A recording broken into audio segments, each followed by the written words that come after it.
the Red Hill Valley Parkway improvements. Is there any discussion on this? Councillor Collins? Yep, Mr. Chairman, this is a motion that I had put, I believe it was last year. I just first want to thank staff for the recommendations, and Steve and Dave, who are the authors of the report, were kind enough to sit down with me and go over the recommendations. It was a very thorough investigation of this portion of the Parkway, and there are some great recommendations that flow through the report here in terms of improved signage and lane markings and the use of those cat's eyes. I do have a couple of questions, though. In terms of the lighting, the request for lighting had come from different people in the community over a period of, I'd say about a year and a half. And the complaint that drove the report here was the suggestions from community that, especially during inclement weather conditions, where the Parkway starts to meet Red Hill and there's that bend as it crosses the escarpment and starts to come down the slope, especially when it's there's snow on the ground, slush, during the evening hours. It's very difficult, especially for seniors, to delineate where the lanes are there. And so that the request through committee in a motion that I put was for staff to come back and look for ways and means in which to address that situation.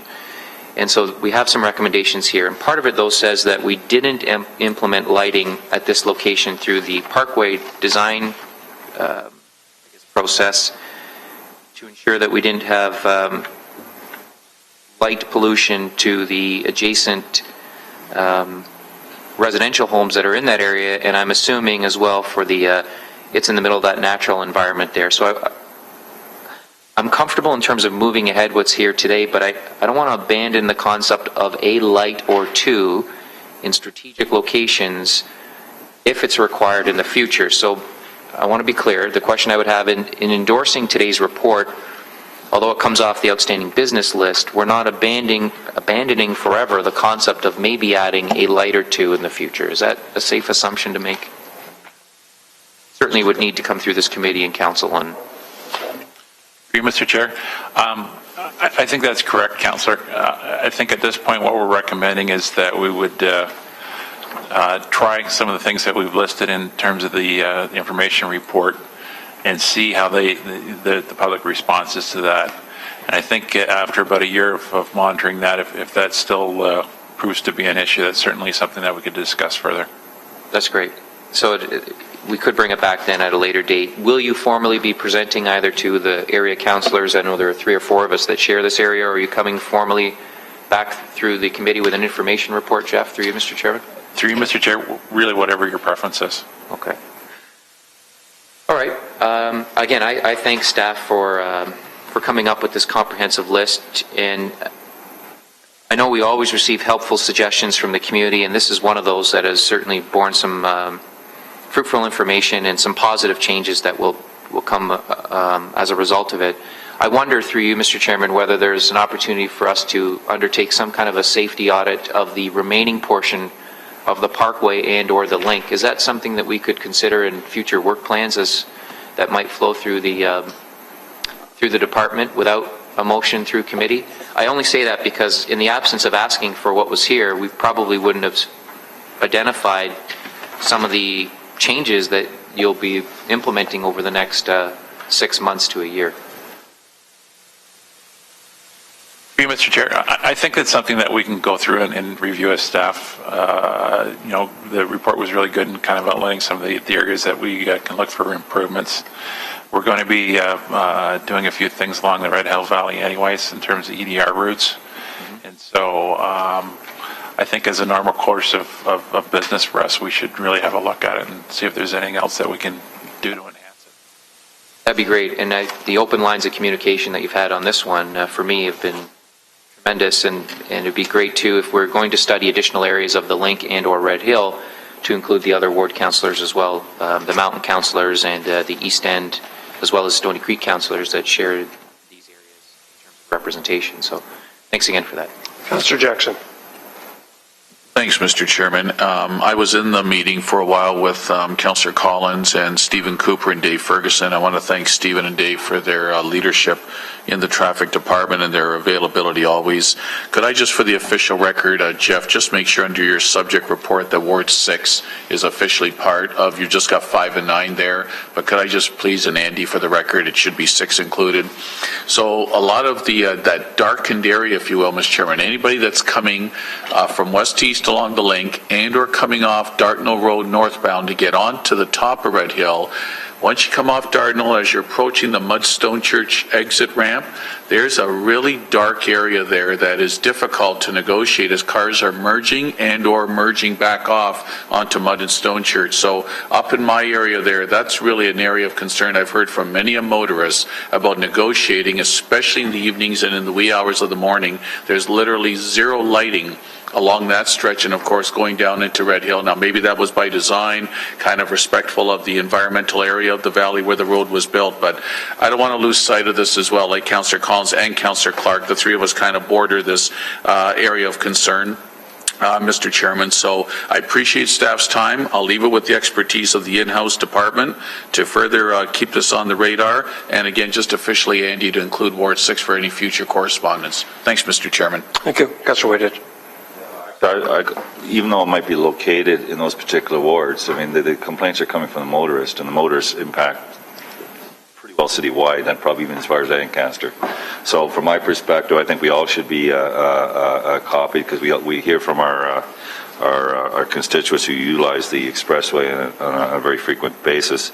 The other piece is, I wouldn't mind, and I don't know if maybe have to go for the clerks, could we not at least, on the lighting piece, we talked about, revisiting it and so forth, but is it something to be prudent to leave on an outstanding list for a future discussion at a future date?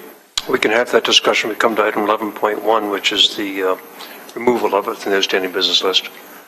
There's actually a motion coming for us on 11.1. Well, this report answers a chunk of it. It's just the lighting piece that's still, according to this report, at this time, they don't think it's appropriate because of environmental concerns. We clearly heard from this table that is still a concern from the number of councillors sitting around this table, okay.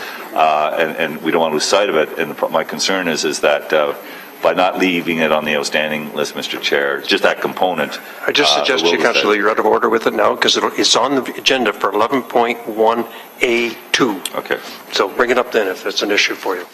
Okay, we have the motion. It's been duly moved and seconded, I think, Mr. Clerk, hasn't it? Okay, all in favor? Carried. Opposed? That motion carries. Move to receive.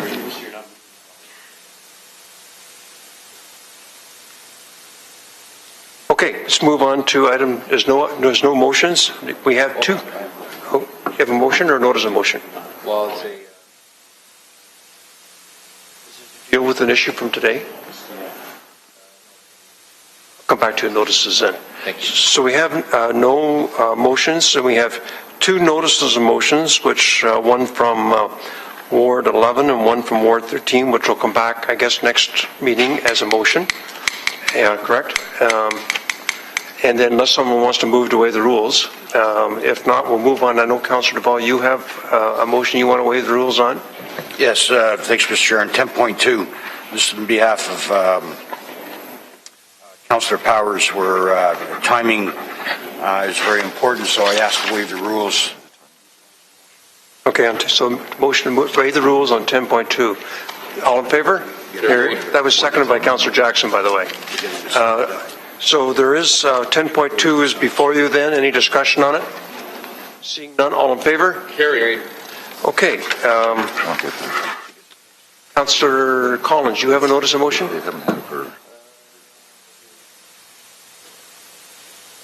Mine's sort of time sensitive. It's I'll explain the situation first and then put my motion. Essentially, I have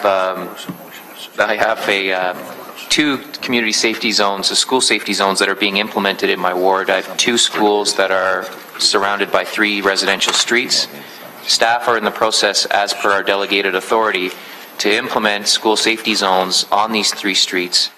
But the 40-kilometer speed reduction does not take into account the entire road. It's only the blocks that are adjacent to the schools. And so essentially I have 3 streets where we're going to introduce 40 kilometers an hour, and I have small portions of each of those streets that will be excluded from it because they do not border the school. So I know that as soon as those signs are put in, the rest of the residents of those streets are going to call me and say, why did one area of this street get 40 kilometers and we're still at the regular speed limit?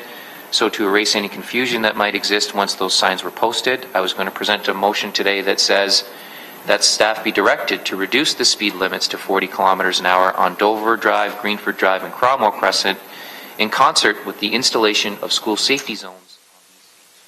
Essentially, it would include a little bit, some additional geography to avoid any confusion with the residents as to why this is happening. So that would be my motion. If there is merit today in moving that, then I would move to waive the rules, introduce it as a motion, and subsequently move it as a motion. Okay, moved by Collins, seconded by Whitehead. If you could turn off your microphone, Councillor Whitehead, to waive the rules. So motion to waive the rules first. All in favor? Carried. Opposed? That carries. So Councillor Collins, you're placing your motion then. I think you've read it out. Does anybody want it reread? Okay, is there a second to Councillor Collins' motion? Councillor Jackson, discussion on it? All in favor? Carried. Thank you. Let's move on to item 11.1. So item F, coordination of street furniture, we will not be removing that from the outstanding business list because it's been referred back from staff. So there is one item, which is item C, the Red Hill Parkway improvements that staff will recommend be removed from the outstanding business list. What's your wish? Councillor Collins, you moving it?